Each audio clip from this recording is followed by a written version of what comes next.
तो कैसे पहचाने, ठीक है, कि कारीगर बहुत अच्छा है?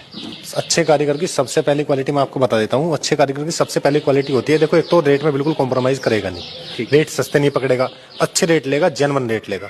दूसरी चीज क्या होती है, दूसरी चीज ये होती है, अच्छा कारीगर वो होता है भाई जो मालिक को अच्छा मशवरा दे, है ना। मालिक का अगर कहीं 10 रुपए का काम हो रहा है तो उसको 5 में कराए, उसी तरीके का काम, नुकसान ना हो मतलब ज्यादा के। वो अच्छे कारीगर की पहचान होती है। देखो शक्ल देख के तो आप पहचान नहीं सकते, काम देख के ही पता लगता है कि अच्छा काम है। तो मैं ये कहना चाहूंगा, देखो ऑडियंस से भी, जब भी आप काम दो किसी को अपना, तो पहले भाई उसका काम देख लो, है ना, उसका काम कैसा है। देखो काम ही बोलता है कि अच्छा है या घटिया है, काम ही बताता है कि कारीगर अच्छा है घटिया। तो यही पहचान होती है, बाकी शक्ल से किसी को कोई पहचानता नहीं है सर।